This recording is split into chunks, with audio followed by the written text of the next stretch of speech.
दोस्तों, आज की कहानी दुनिया की सबसे अच्छी कहानियों में से एक है, इसलिए कहानी को लास्ट तक जरूर देखिएगा।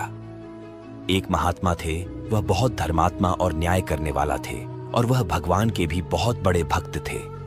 इसलिए उन्होंने दुर्गा माता का मंदिर भी बनवाए और एक ब्राह्मण को उसका पुजारी नियुक्त किए।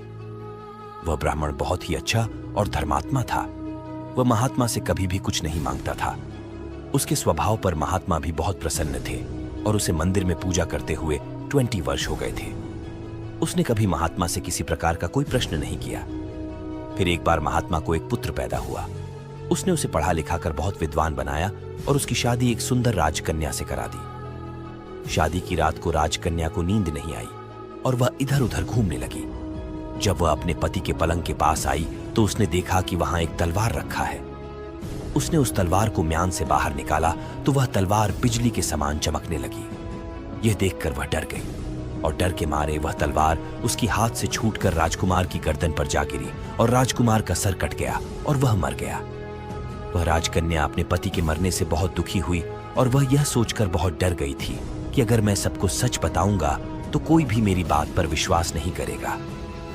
सुबह होते ही राजकन्या विलाप करने लगी और कहने लगी कि मेरे पति को कोई मार गया।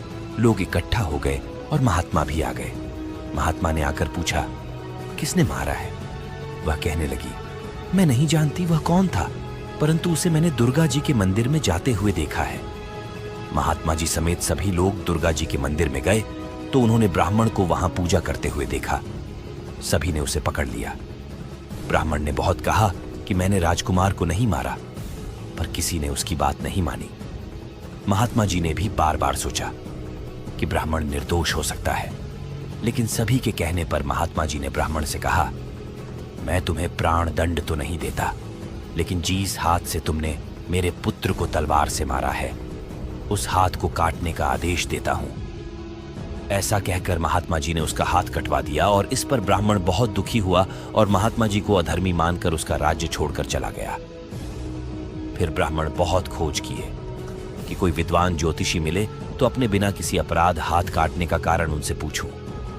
फिर उसे काशी में एक विद्वान ज्योतिष मिले। वो ज्योतिष से मिलने उनके घर गए तो वो ज्योतिष वहां नहीं थे। उनकी पत्नी उनकी आलोचना कर रही थी और उन्हें बहुत भला पूरा कह रही थी। थोड़ी देर में वो ज्योतिषी घर आ गए। उनके घर आने के बाद भी उनकी पत्नी उनका तिरस्कार कर रही थी, पर ज्योतिषी चुप रहे और उन्होंने अपनी स्त्री से कुछ भी नहीं कहा। इसके बाद वो अपनी गद्दी पर जाकर बैठ गए। ब्राह्मण को देखकर ज्योतिषी ने कहा, कहिए ब्राह्मण देवता, आपका कैसे आना हुआ? ब्राह्मण ने कहा, आया तो अपने बारे में पूछने था, लेकिन पहले आप अपना हाल बताइए कि आपकी पत्नी अपनी जुबान से आपका इतना तिरस्कार क्यों करती है? तब ज्योतिषी ने कहा, यह मेरी स्त्री नहीं, मेरा कर्म है।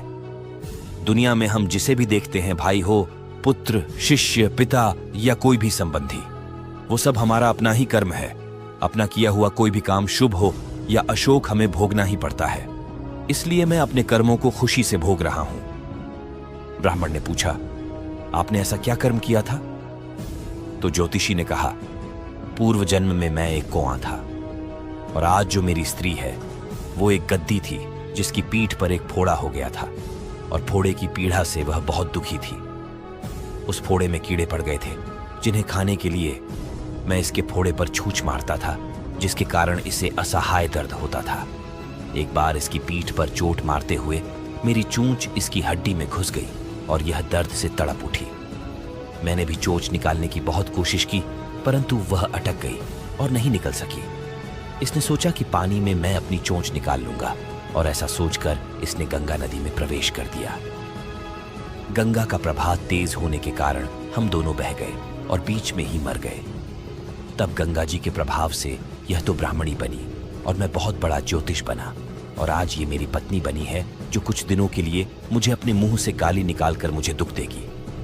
लेकिन मैंने चूच इसे दर्द पहुंचाने के लिए नहीं मारी थी, इसलिए इसकी समझ एक दिन ठीक हो जाएगी और अपने पूर्व कर्मों का फल समझकर मैं इसे सहन कर रहा हूं और मैं इसलिए ही शांत हूं और उस दिन की प्रतीक्षा कर रहा हूं जिस दिन इसका स्वभाव अच्छा हो जाएगा। अब आप कहो कि आप यहां किस लिए आए हो?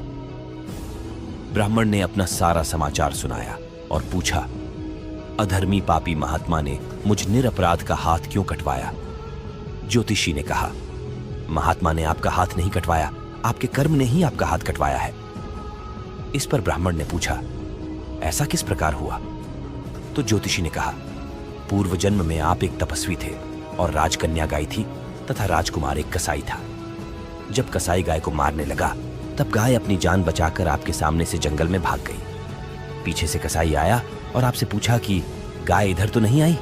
आपने जिस तरफ गाय गई थी उस तरफ अपने हाथ से इशारा किया तो कसाई ने जाकर उस गाय को मार डाला।